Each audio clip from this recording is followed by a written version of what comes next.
So we are going to do an experiment of adder circuit. So adder, basically what does adder does means it will going to add the input. So we are going to give two types of inputs here, V1 and V2. So V1 is nothing but we are going to have a junction of R1 and R3. Okay, so R1 and R3, and both the terminals will be connected to the inverting input terminal, and non-inverting input terminal, that is at pin number 3, it will be grounded.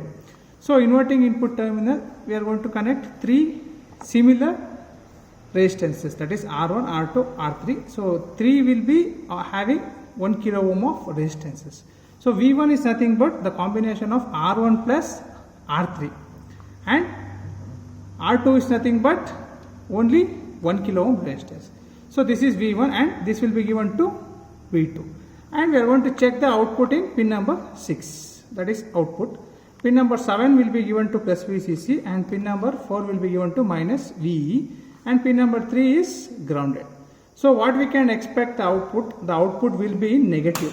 Why negative means we are going to give it to the inverting input terminal. Suppose if you are going to give it to the non-inverting input terminal, then the output will be at positive. So we are going to concentrate on inverting input terminal, and both the inputs V1 and V2 we are going to give it a DC supply, not a AC supply also we can give, but we are going to do it in DC supply here. Okay, so come to the circuit.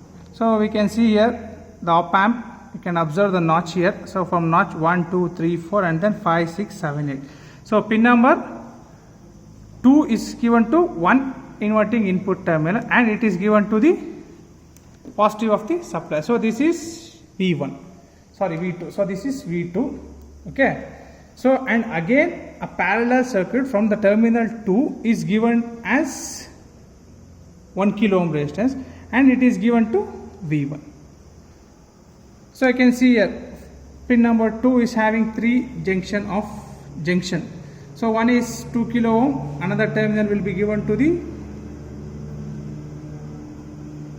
supply V1, and pin number 2 again from the pin number 2 we are going to give into the supply. So that is V2, V1, and then again 1 kilo ohm of resistance will be given to the output terminal, that is at pin number 6, and this is output. Output will be connected to CRO.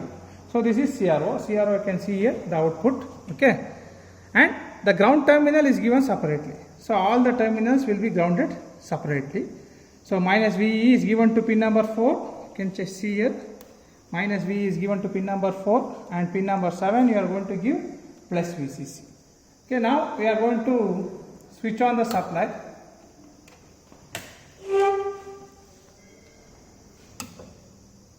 Okay, so we are going to switch on the supply. You can see here, so we are given 1 volts as V1 and 4 volts as V2. So what would be the adder circuit? So it should be 5. Okay, so it should be 5.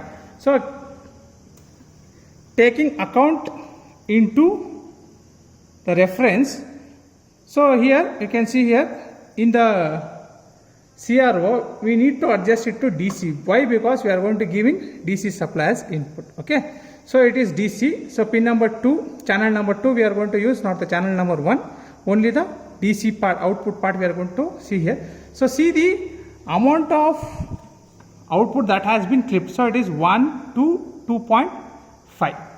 Okay, so 2.5 into 2, 2.5 into 2, so that is the 4.5. Okay, so what is the output? So 1 plus 4, 5. So 5 volts, it is giving 4.6 or 4.7, nearly 4.7. So it is nearly matching. Okay, next is op amp as subtractor.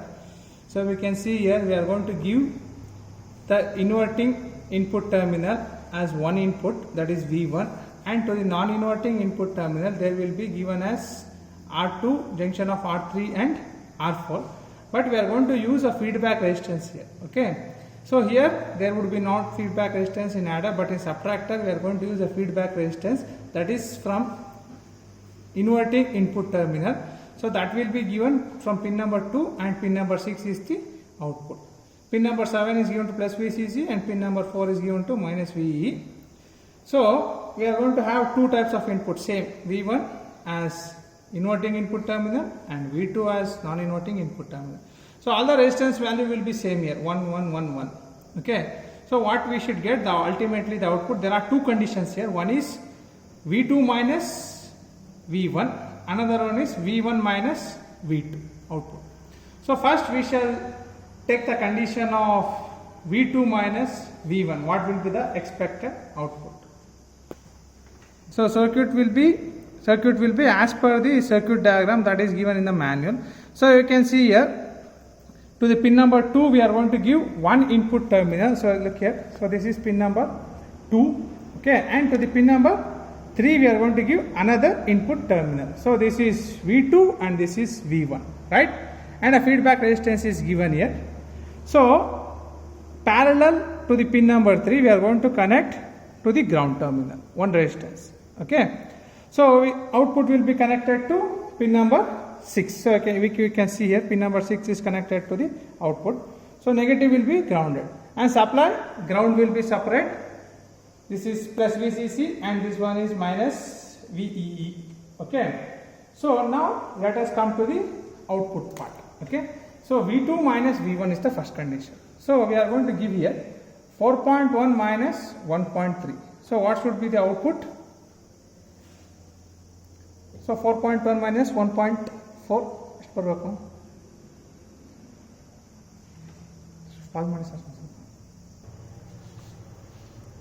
So output should be 2.5. So you can see here. So this is the initial condition. So we are going to shift it to DC voltage. So in DC voltage you can see here. Okay. So what is our expected terminal? So it should be 2.5. You can see here. 1.2 into 2. So it will be nearly 2.2 volts. So expected output is 2.4 and the output what you are going to get will be 2.2 volts. So this is for first condition, V1 minus V2. So now we are going to increase it. So we are going to reduce it to 1.2 and we are going to increase it to 4.8 and then 1.2. So I can clearly check it. So the output will be at another region. Okay, 1.8 into 2. So that is 3.6. So output will be 3.6. Whereas the expected output will be 4.